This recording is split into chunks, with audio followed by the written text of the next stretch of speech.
नमस्कार प्यारे साथियों, स्वागत करते हैं आप लोग का अपने इस सक्सेस वे चैनल पर। अगर आपका भी टारगेट है अब की बार जो 2026 का बोर्ड एग्जाम होने वाला है उसमें 95 या 98 नंबर लाने के लिए, तो हम इसमें जो कक्षा 10 के लिए ये मॉडल पेपर है या फिर अनसॉल्व जो है इसका 2025 का 20 क्वेश्चन जो बहुविकल्पी आता है इसका 2025 वाला पूरा सॉल्व करा चुके हैं। जाके आप प्लेलिस्ट देख सकते हैं उसमें। और फिर उसके बाद अब 2024 का स्टार्ट हुआ है जिसमें कि 2 सेट हो चुके हैं। अब ये सेट नंबर 3 है, तो इसमें देखते हैं कि पहला क्वेश्चन इसमें क्या कह रहा है। पहला क्वेश्चन हर एक 2024 के जितने हुए हैं इसमें पहले क्वेश्चन कहाँ से स्टार्ट होते हैं, एचसीएफ एलसीएम से ही शुरू होता है। तो इसमें कह रहा है कि ये देख लो, सेट नंबर मिला लेना। सेट तीसरा है 2024 का 822 एच। तो इसमें कह रहा है कि पहला वाला एचसीएफ एलसीएम में से इसमें कह रहा है कि कोई एक कमांड देगा, या तो एचसीएफ दे देगा तो एलसीएम पूछेगा, एलसीएम दे देगा तो एचसीएफ पूछता है। तो ये दो संख्याएं दी हुई है, इसका सूत्र क्या होता है।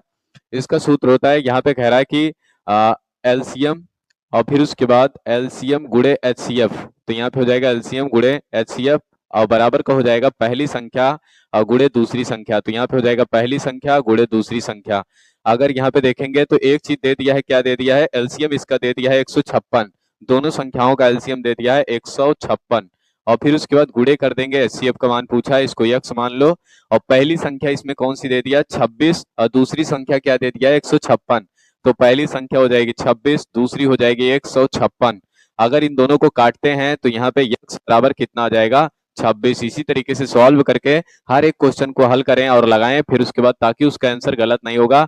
इसका ऑप्शन नंबर कौन सा सही होगा, ऑप्शन नंबर बी सही होगा पहले वाले का।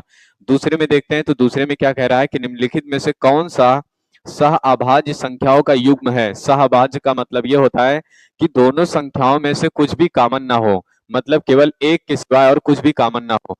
तो अगर इसमें देखेंगे तो इसको लिख सकते हैं 7 गुणे 2 और इसको लिख सकते हैं 7 गुणे 5। तो इसमें एक तो है ही, गुणे एक कर सकते हैं, गुणे एक कर सकते हैं, एक तो कॉमन है प्लस 7 भी है, तो इसलिए यहाँ पे ये संख्या नहीं होगी।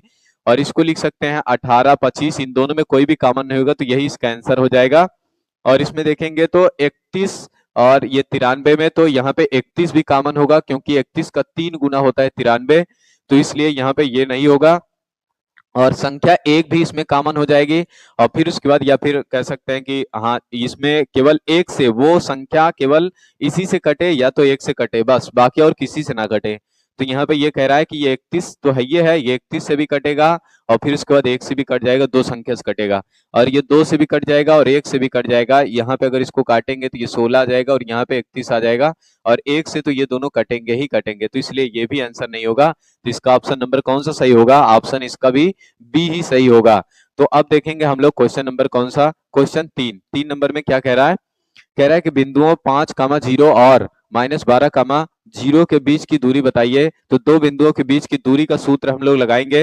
वो दूरी का सूत्र क्या कहता है, डी बराबर कोष्टक अंडर रूट के अंदर, यहाँ पे इसका जो सूत्र होता है लिखेंगे डी बराबर अंडर रूट के अंदर x2 - x1 का होल स्क्वायर और फिर उसके बाद प्लस लगाएंगे y2 - y1 का होल स्क्वायर। यही सूत्र हम इसमें लगाएंगे। तो इसमें कह रहा है कि d बराबर अंडर रूट के अंदर x2 - x1 का होल स्क्वायर और प्लस y2 - y1 का होल स्क्वायर यहाँ पे लिखेंगे। फिर उसके बाद यहाँ पे कह रहा है अब इनके x1 और y1 का सबका मान निकालेंगे। तो ये जो आगे लिखा रहेगा वो हो जाएगा x1 का मान 5 और जो इधर लिखा रहेगा वो y1 का मान हो जाएगा, तो यहाँ पे 0। और जो इधर लिखा है ये हो जाएगा x2 का मान, तो यहाँ पे आ जाएगा कितना, -12। और फिर उसके बाद y2 का मान अगर देखेंगे तो ये आ जाएगा 0, इस पे रख दो। तो d बराबर हमको क्या मिल जाएगा, अंडर रूट के अंदर x2 का मान -12 और x1 का मान 5, इनका स्क्वायर कर दो। और फिर उसके बाद प्लस और y2 का मान कितना दिया, 0, y1 का मान भी 0, इनका स्क्वायर कर दो। फिर उसके बाद ये जोड़ेंगे तो ये कितना आ जाएगा, ये -12 और -5 अगर जोड़ देते हैं तो -17 हो जाएगा और इनका स्क्वायर कर देना है, ये 0 हो जाएगा, इससे कोई मतलब ही नहीं रहेगा। अंडर रूट के अंदर यह आ जाएगा 17 का स्क्वायर होता है 289 और फिर उसके बाद ये माइनस माइनस हो जाएगा प्लस, क्योंकि माइनस का अगर स्क्वायर करते हैं तो प्लस हो जाता है। तो इसको लिख सकते हैं 2 बार 17 गुणे 17। तो जब इसको बाहर लिखेंगे तो इसका आंसर आ जाएगा 17, जो भी दिया हो सेंटीमीटर में होगा सेंटीमीटर में हो जाएगा। तो यहाँ पे ऑप्शन नंबर इसका कौन सा सही होगा, ऑप्शन नंबर इसका डी सही होगा। ये क्वेश्चन नंबर 3 था। अब देखेंगे हम लोग क्वेश्चन नंबर 4। इसको करने का बहुत आसान तरीका है। तो बाकी क्या कहते हैं, क्या कर सकते हैं इसमें, देखो कह रहा है कि वह छोटी सी छोटी संख्या जिसको 35, 56 और 91 से विभाजित करने पर प्रत्येक दशा में 7 शेषफल होगा। तो मतलब ऐसी कौन सी छोटी संख्या है जिसमें क्या कहते हैं प्रत्येक दशा में क्या करेंगे, भाग करेंगे अगर इनसे, तो शेषफल 7 बचना चाहिए। तो हम क्या करेंगे, ये 7 इन सारी संख्याओं में जोड़ दो। 7 क्या करेंगे, एक बार 7 इसमें जोड़ेंगे, फिर 7 इसमें जोड़ेंगे, फिर 7 इसमें जोड़ेंगे और 7 इसमें जोड़ लेंगे। जोड़ने के बाद 35, 56 और 91 से भाग करके देख लो कौन सा काट देगा, तो वही इसका आंसर हो जाएगा। तो अगर शायद 7 इसमें जोड़ेंगे तो यही अकेले संख्याएं होंगी जो कि इसको काट देगी। तो इसमें क्या करना है, 7 इसमें जोड़ के एक बार यही वाला चेक कर लेना, 7 जोड़ करके और उसके बाद 35 से भाग करके चेक कर लो, देखो कितना आता है। फिर उसके बाद आगे क्या करेंगे, अगर ये नहीं होगा तो फिर अगले वाले में 7 जोड़ के चेक करेंगे। तो ऐसे करते करते चेक कर लेना, इससे ये आसान रहेगा। नहीं बाकी इसमें सबसे भाग करोगे, फिर उसके बाद देखोगे कि कौन किसमें किसमें 7 शेषफल बच रहा है। तो इसमें ये नहीं करना है, बस केवल जोड़ लो और उसके बाद सबसे भाग कर दो एक बार। तो फिर उसके बाद ये देखेंगे क्वेश्चन नंबर 5, इसमें क्या कह रहा है, 4 नंबर में हम लोग, ये इसका ऑप्शन नंबर सी सही था। तो 5 नंबर में कह रहा है कि 8 के प्रथम 15 गुणा, जिसका मतलब होता है 8 का एक बार 1 में गुणा कराओ, फिर 8 का 2 में गुणा कराओ, 8 का 3 में गुणा कराओ, ऐसे कितने तक कराना है, ऐसे 15 तक करना है। 15 संख्याएं ऐसे गुणा कराना है, फिर उसके बाद उन सब का योग बताना है। तो इसको जोड़ने में और फिर उसके बाद इतना लिखने में थोड़ा ज्यादा समय लग जाएगा। तो इसमें क्या करेंगे, हम लोग सूत्र का प्रयोग करेंगे, क्योंकि ये सवाल बन जाएगी समांतर श्रेणी की। और समांतर श्रेणी में क्या कहता है, अगर n पदों का योगफल के लिए सूत्र लगाएंगे हम लोग। पहली संख्या ये कह रहा है कि अगर 8 का 1 में गुणा कराएंगे तो पहला गुणज 8 का पहला गुणज हो जाएगा 8, दूसरा गुणज हो जाएगा 16, तीसरा हो जाएगा 8 त्रिक 24। ऐसे करते करते कहां तक जाएंगे, 15वां गुणा, तो 15 अट्ठे 120, ये आखिरी वाली संख्या होगी। इसको हम कहते हैं, यहाँ पे a बराबर लिखेंगे तो 8 आएगा, और उसके बाद d बराबर लिखेंगे तो इन दोनों का अंतर कितना हो जाएगा, 8। और फिर उसके बाद यहाँ पे यल बराबर अंतिम पद होगा, तो ये कितना हो जाएगा इसमें 120। और कुल यन का मान कितना आ जाएगा, यन 15 ठी है, तो यहाँ पे हो जाएगा 15। 15 गुणज कह रहा है तो ये 15 हो जाएगा। ये एक सवाल है, ये टिक मार का नहीं है। ये ऐसी सवाल आती है जो कि 2 नंबर या तो 5 नंबर या फिर कह सकते हैं कि 6 नंबर में आती है, 2 नंबर या 4 नंबर या 6 नंबर में ये सवाल आती रहती है। तो आगे इसमें कह रहा है कि अगर देखेंगे इसको रखेंगे, अब इसके लिए पहले सूत्र लगाना पड़ेगा। अगर कोई समांतर श्रेणी है उसका यन पदों का योगफल ज्ञात करना है, अगर उसका अंतिम पद दिया है तो हम लोग सूत्र लगाते हैं यस यन बराबर यन बाई 2, और कोष्टक में फिर a प्लस का यहाँ पे यल लिख लेते हैं, और यहाँ पे यन का मान रख देंगे 15, और बटे का ये हो जाएगा 2, गुड़े का a का मान कितना हो जाएगा 8, और यल का मान हो जाएगा 120। अगर इन दोनों को जोड़ देते हैं तो ये हो जाएगा 15 गुड़े का 128 बटे हो जाएगा 2। अगर इसको काटेंगे तो यस 15 बराबर हो जाएगा, यहाँ पे 15 लगा लेंगे, जैसे इसको रखेंगे तो ये 15 हो जाएगा, और इसको काटेंगे तो 6 आ जाएगा, और यहाँ पे 4 आ जाएगा। तो यहाँ पे फिर से गुणा कराएंगे, 15 चौका 60 हो जाएगा, 15 छक 90, 6 96 हो जाएगा। तो ये इतना इसका आंसर आ जाएगा 960। इसका ऑप्शन नंबर 1 सही होगा। तो इसका आप लोग स्क्रीनशॉट कर लेना, और उसके बाद अब देखेंगे हम लोग क्वेश्चन नंबर 6।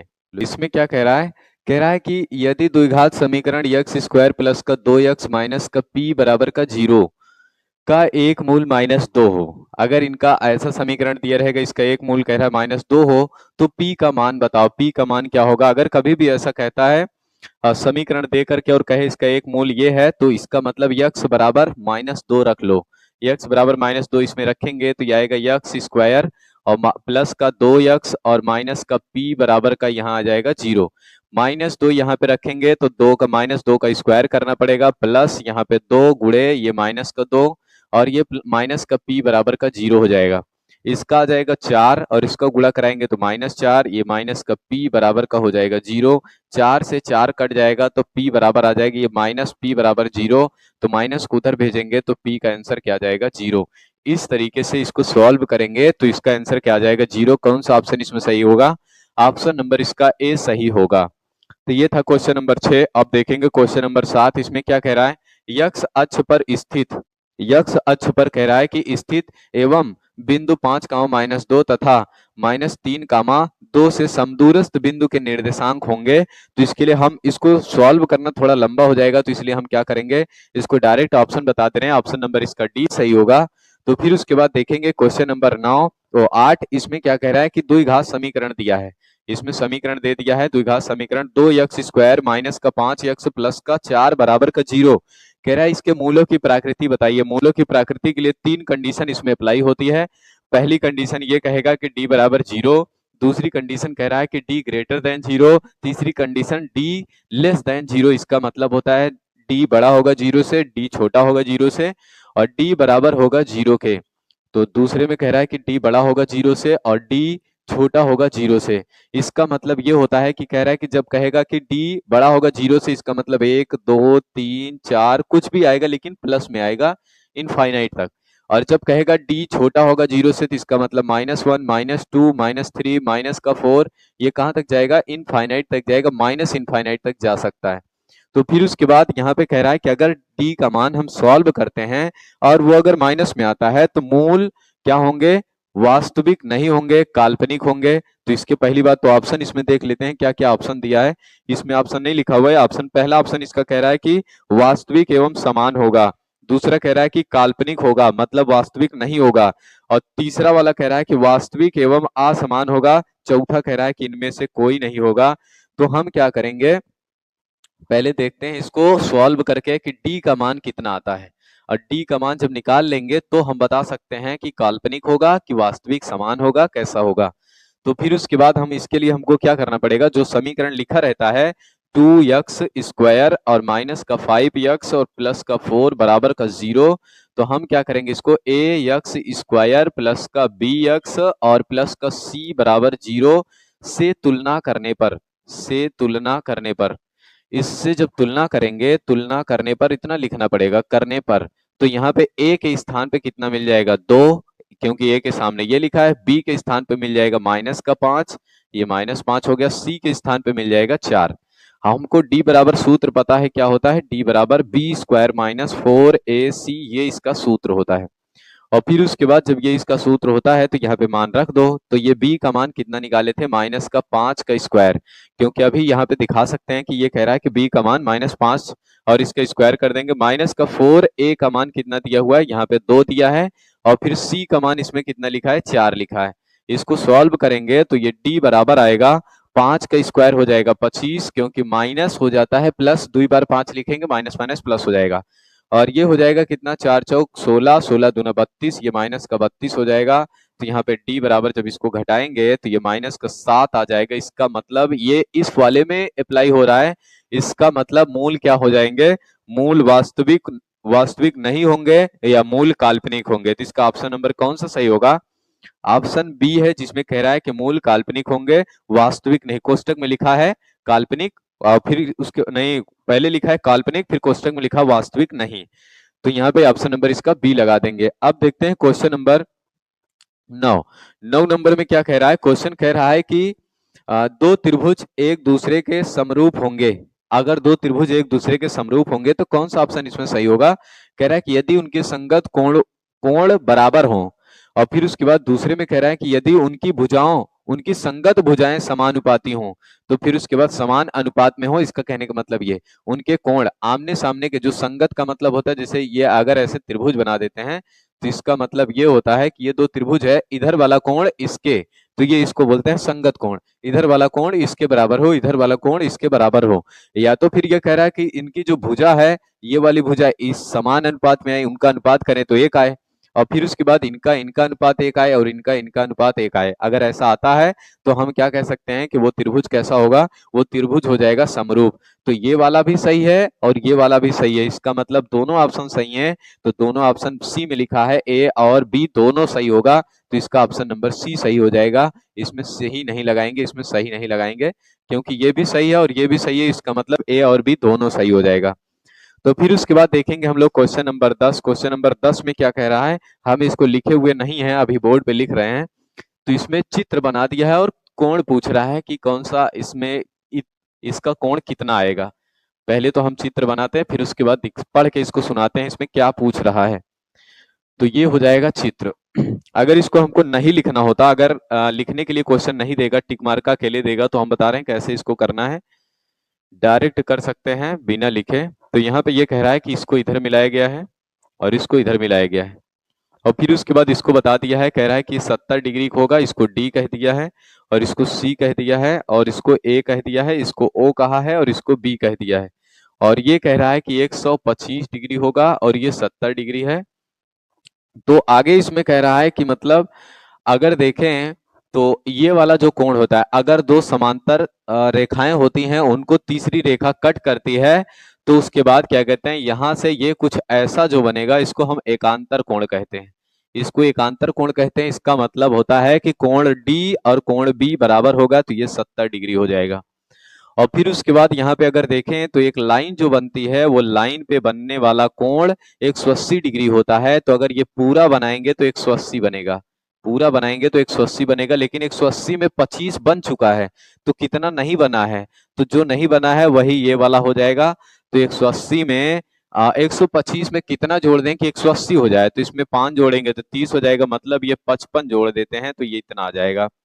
और फिर उसके बाद अब यहाँ पे त्रिभुज का 3 कोणों वाला नियम लगता है। तो इसमें क्या कहता है, त्रिभुज के 3 कोणों का नियम, हमसे ये वाला कोण पूछा है, यही वाला कोण हमसे पूछा है। और उसके बाद क्या कहते हैं, इतना दिया हुआ था। तो आगे कह रहा है कि इसमें सब कुछ दिया हुआ था, हम इसमें पढ़ने की क्या जरूरत है, इसलिए नहीं पढ़े क्योंकि ये इसका मान और इसका मान दिया था बस, उसमें और कुछ नहीं दिया था।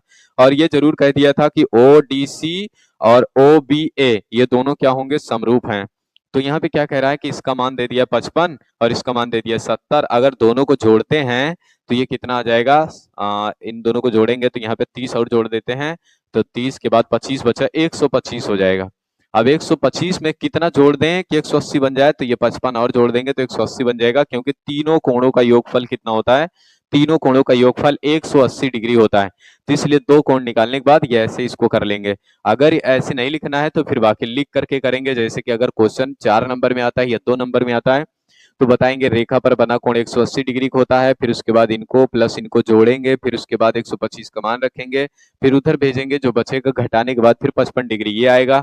फिर लिखेंगे त्रिभुज के नियम से, तो त्रिभुज के तीनों कोणों के नियम से, तो तीनों कोणों का योगफल 180 होता है। कोण O, कोण A, कोण B का मान 180 कर देंगे, इन दोनों को मान दिया है, उस पर रख करके उधर भेज देंगे, घटा देंगे, फिर आंसर आ जाएगा 55 डिग्री। तो इसका कौन सा ऑप्शन सही होगा, इसका ऑप्शन नंबर ए सही होगा। अब हम लोग देखेंगे क्वेश्चन नंबर 11। इसमें क्या कह रहा है, 11 नंबर में कह रहा है कि यदि साइन थीटा बराबर कॉस थीटा हो, कह रहा है कि यदि साइन थीटा बराबर कॉस थीटा हो, कि थीटा का ऐसा कोई मान रखो जो कि साइन का भी मान वही आए और कॉस का भी मान वही आए। तो कह रहा है कि उसका मान लेकिन 0 डिग्री से बड़ा होना चाहिए, 0 डिग्री के बराबर हो, 90 डिग्री से छोटा होना चाहिए, 90 से मतलब छोटा हो या 90 के बराबर हो। तो थीटा का मान क्या होगा, इसमें थीटा का मान पूछ रहा है। तो यहाँ पे क्या करेंगे, ये क्वेश्चन अक्सर आता रहता है। और उसके बाद अगर जैसे इसमें 60 रखते हैं तो ये नहीं होगा, क्योंकि 60 वाला आंसर इन दोनों के बराबर नहीं आएगा। इसका 60 का मान √3/2 होता है, इसके 60 का मान 1/2 होता है, गलत हो जाएगा। 45 रखेंगे तो 45 का मान यहाँ पे होता है 1/√2 और यहाँ पे होता है 1/√2, तो मतलब यही इसका सही आंसर होगा। तो ऑप्शन नंबर कौन सा सही हो जाएगा, बी। अगर इसको ऐसे नहीं करना है कि हमको 45-45 नहीं लगाना है, तो हम क्या कर सकते हैं, इसको नीचे भेज दो। यहाँ पे साइन थीटा लिखा है और बराबर का यहाँ कॉस थीटा लिखा है, तो इसको नीचे जब भेजेंगे तो यहाँ पे आ जाएगा साइन थीटा बटे का ये हो जाएगा कॉस थीटा, और इधर क्या बच जाएगा 1, और इसके बराबर होता है टेन थीटा, और यहाँ पे ये आ जाएगा 1। तो टेन कितने का मान होता है 1, तो यहाँ पे लिख लेंगे टेन 45 का मान होता है 1। अगर ये सॉल्व करने के लिए आएगा तो कुछ ऐसे ही हम लोग सॉल्व करेंगे कि थीटा का मान कितना आ जाएगा 45 डिग्री।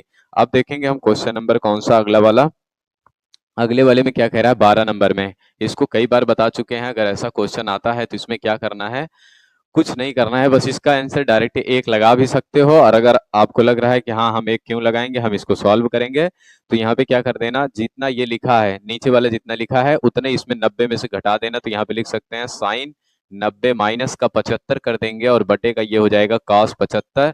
और फिर उसके बाद साइन 90 माइनस थीटा बराबर क्या लिखते हैं हम लोग, कॉस थीटा, तो ये कॉस 75 आ जाएगा, नीचे लिखा है कॉस 75। इस तरीके से हमको क्या करना है, ऐसे काट देना है, इसका आंसर आ जाएगा 1। तो कौन सा ऑप्शन सही होगा, इसका ऑप्शन नंबर ए सही हो जाएगा। तो ये था क्वेश्चन नंबर 12। अब देखेंगे क्वेश्चन नंबर 13। इसमें आंसर इसका गलत दे दिया है, तो इसलिए हम क्या करेंगे, इसको सॉल्व करते हैं और देखते हैं इसका आंसर क्या आएगा। तो इसमें कह रहा है कि अगर हम लोग क्वेश्चन नंबर 13 करेंगे, तो इसमें कह रहा है कि sine theta minus cos theta, sine theta minus cos theta बराबर कितना दे दिया है, 0 दे दिया है। तो कह रहा है कि साइन की पावर 4 और कॉस की पावर 4 का मान बताइए।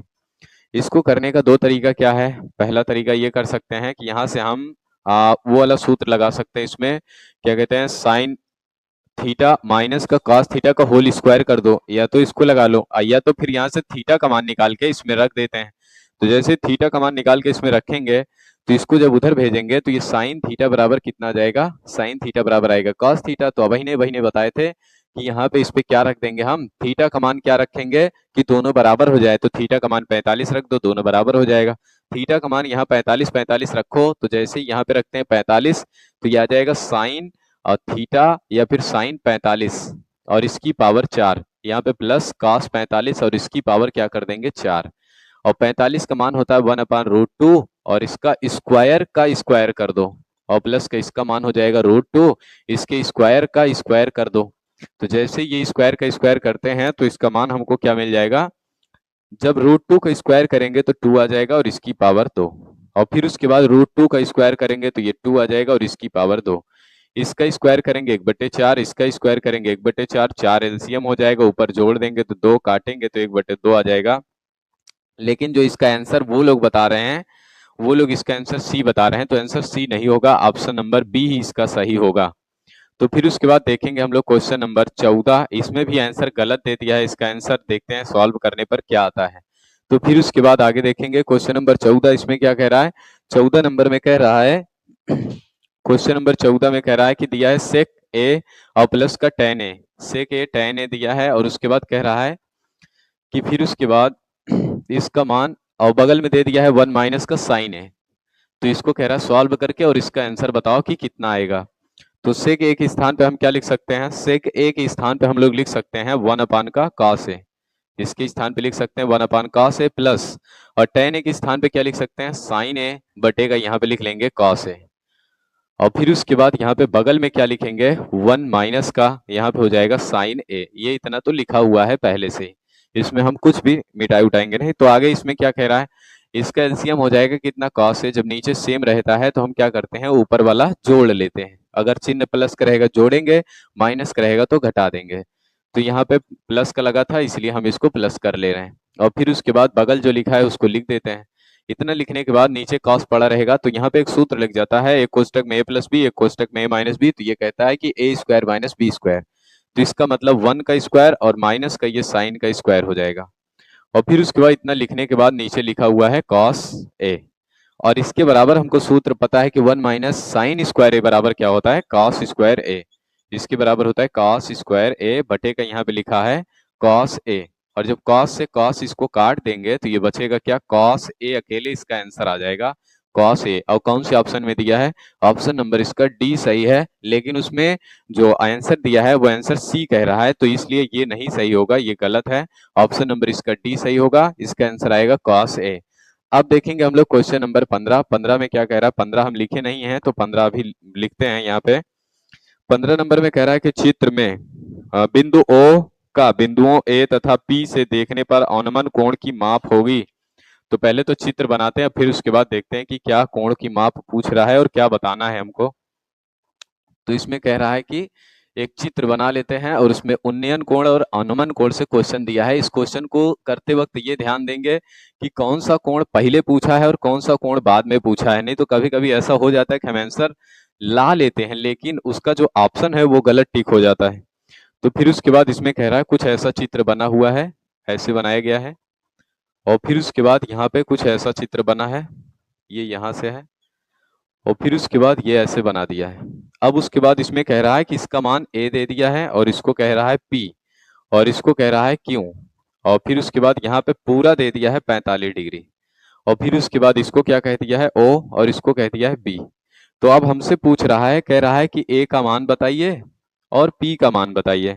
तो यहाँ पे p का मान दे दिया है वो 60, ए और पी का मान पूछ रहा है, पहले ए का मान पूछा है फिर पी का मान पूछा है। तो इसके ऑप्शन अगर देख लें तो ऑप्शन दिया है 30 और 45, दूसरा दिया है 45 और 30, और तीसरा दे दिया है 45 60, और फिर उसके बाद चौथा इनमें से कोई नहीं, 3 ऑप्शन दिया है। और फिर उसके बाद हम इसमें अगर जब इसको देखेंगे सॉल्व करेंगे तो यहाँ पे कह रहा है कि ये अगर 45 डिग्री होगा तो ये जिसमें 45 बनेगा उसके ऊपर वाला, जैसे अगर एक बात यहाँ पे याद रखना कि कभी भी ऐसा ये बना देता है, ये 90 डिग्री होगा, अगर एक कोण इसका 45 बनाता है तो इसका मतलब जो बचा कोण होगा वो भी 45 होगा। ऐसा क्यों, क्योंकि ये 90 डिग्री हो चुका है और तीनों कोणों का योगफल कितना होता है, तीनों कोणों का योगफल होता है 180 और इसमें एक 45 बन चुका है, तो अगर एक 45 और जोड़ेंगे तब जाके 90 होगा और 90 90 180 हो जाएगा। इसका मतलब ये दे दिया है 45, तो इसका मतलब अगर इस त्रिभुज में हम देखें तो इसका ये भी मान कितना हो जाएगा 45, क्योंकि ये बना रहा है 90, ये बना रहे 90। अगर इतने की बात करते हैं तो इतना कितना आ जाता है, ये आ जाता 30। क्यों 30 आता, क्योंकि ये इसकी कंडीशन होती है कि अगर यहाँ पे कोई एक कोण इधर 60 बन जाता है, अगर एक कोण इधर 60 बनता है तो ये ऑटोमेटिक अपना 30 बना देगा। तो यहाँ पे ये 60 है तो इसलिए ये 30 बन जाएगा। लेकिन हमसे ये नहीं पूछा है, हमसे ये इधर वाले से ये पूछा है इसका अनुमान कोण क्या होगा, तो ये कह रहा है 45 डिग्री होगा, ये 60 डिग्री होगा। 45 60 तो कौन से ऑप्शन में सही होगा, ऑप्शन नंबर इसका सी सही होगा। अब देखेंगे हम लोग क्वेश्चन नंबर 16 क्या है। 16 नंबर में क्या कह रहा है, 16 नंबर में कह रहा है कि एक त्रिभुज, इसमें भी कुछ गलत दे दिया है। गलत क्या दिया है कि ये इसको कहना चाहिए कि कोण सी जो है वो 90 डिग्री होगा, लेकिन इसमें ऐसा कुछ कहा नहीं है। तो आगे देखते हैं हम लोग, इसको हम मानेंगे कि कोण सी 90 डिग्री का होगा। तो यहाँ पे एक त्रिभुज बनाते हैं, क्योंकि त्रिभुज की बात कर दिया है तो इसको ए कह देंगे और इसको सी कह देंगे और इसको बी कह देंगे। और फिर उसके बाद यहाँ पे कह रहा है कि कोण ए को हम थीटा मानेंगे, तो इसको थीटा मान लेंगे। थीटा के सामने क्या होता है लंब, लंब का मान 1 दे दिया है। और फिर उसके बाद यहाँ पे आधार, आधार का मान ये इतना दे दिया है और इसका मान ये दे दिया है। चाहे तो यहाँ से निकाल के रख लेना और उसके बाद इस पे पूरा रख दोगे तो आंसर आ जाएगा। और अगर इससे रखना है तो ठीक है, अगर इससे नहीं करना है तो हम क्या कर सकते हैं, हमारे पास एक तरीका ये है कि अगर ये दिया है tan a का मान कितना दे दिया है, tan a का मान यहाँ पे 1/3 है, मतलब ये किसका मान होगा 1/3 हो जाएगा 30 का मान। तो यहाँ पे इसका मान 30 दे दिया है, अगर इसका मान हम 30 रख लेते हैं तो ये जाहिर सी बात है ये 60 हो जाएगा। अगर थीटा का मान a में 30 रखते हैं तो उसके बाद जो b वाला होगा वो 60 हो जाएगा। तो यहाँ पे एक सूत्र बन जाता है, ये सूत्र किसका होता है, ये सूत्र होता है sine a plus B. Sine a plus B, तो a का मान कितना दिया है 30 और b का मान 60, तो ये हो जाएगा साइन 90 और 90 का मान कितना होता है 1। तो इसलिए ऑप्शन नंबर इसका कौन सा सही हो जाएगा, ऑप्शन नंबर इसका सी सही हो जाएगा, जिसमें दिया है कितना 1। अगर इसको वैसे सॉल्व करना होगा कि इसका मान रखेंगे साइन ए का, कॉस बी का और कॉस ए और साइन बी का मान रखना है, तो ऐसे भी सॉल्व कर सकते हैं। तो यहाँ पे अब क्या कर लेंगे, इन दोनों का मान मिल गया। तो यहाँ पे देखो हमको ये दोनों मान दिया था, लेकिन इसको हम खुद से निकालें पाइथागोरस प्रमेय लगाकर। तो उसमें क्या कर देंगे, कर्ण का मान निकालना रहता है तो इसका स्क्वायर प्लस इसका स्क्वायर करके जोड़ देते हैं, फिर अंडर रूट लगा देते हैं। इसका स्क्वायर 3 होगा, इसका स्क्वायर 1 हो जाएगा, जोड़ेंगे तो कितना हो जाएगा 4। और फिर उसके बाद इसको जब अंडर रूट से बाहर निकालेंगे तो वो निकल जाएगा कितना 2।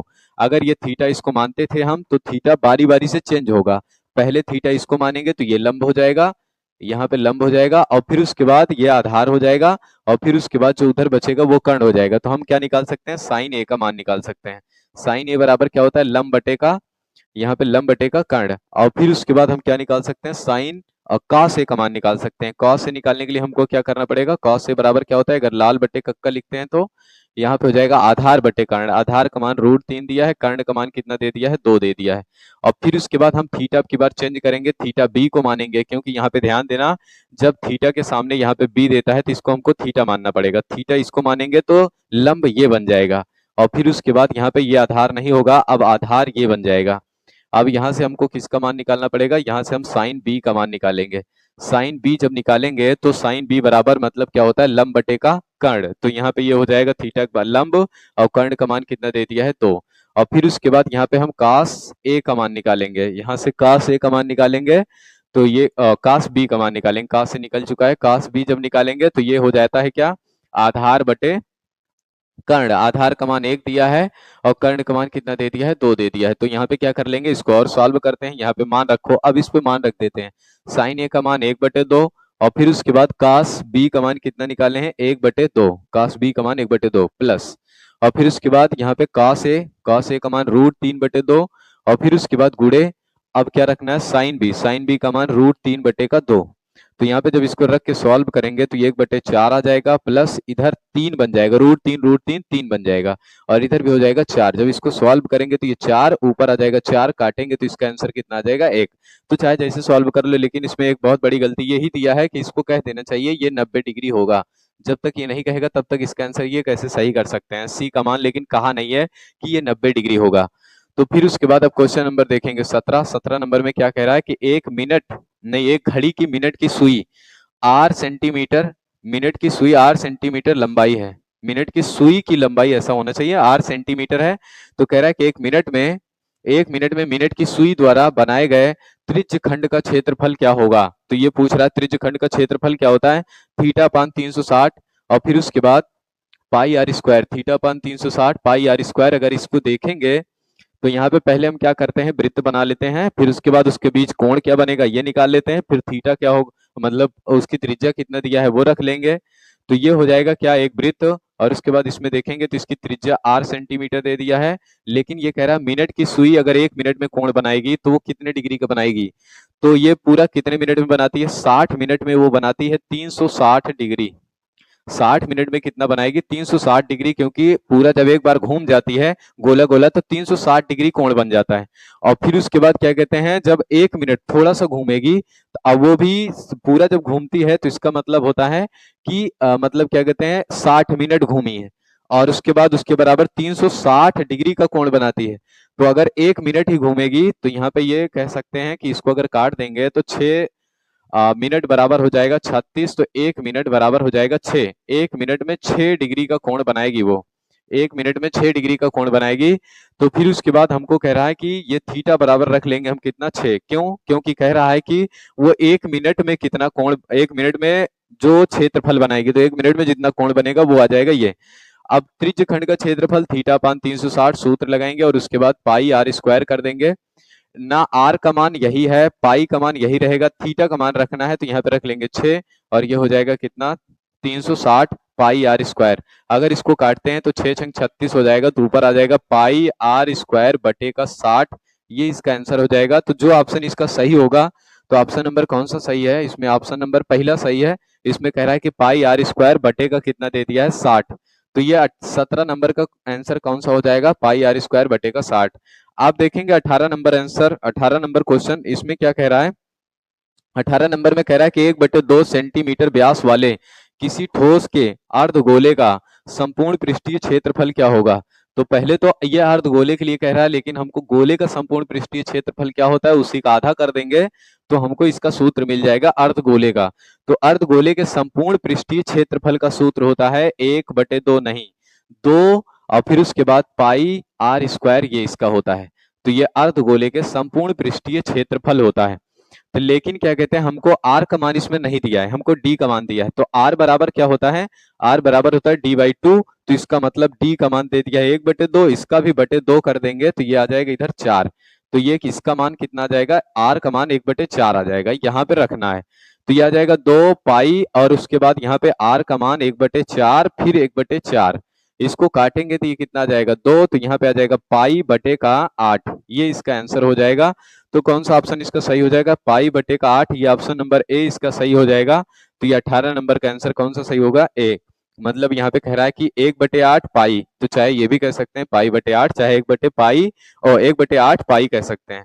और फिर उसके बाद यहाँ पे 19 नंबर में क्या कह रहा है, 19 नंबर में कह रहा है कि माध्य का मान इतना दे दिया है, माध्यक का मान इतना दिया है, बहुलक पूछ रहा है इसमें, तो इसके ऑप्शन हम नहीं लिखे हुए हैं, सॉल्व करने के बाद इसका ऑप्शन जो भी आएगा देखते हैं।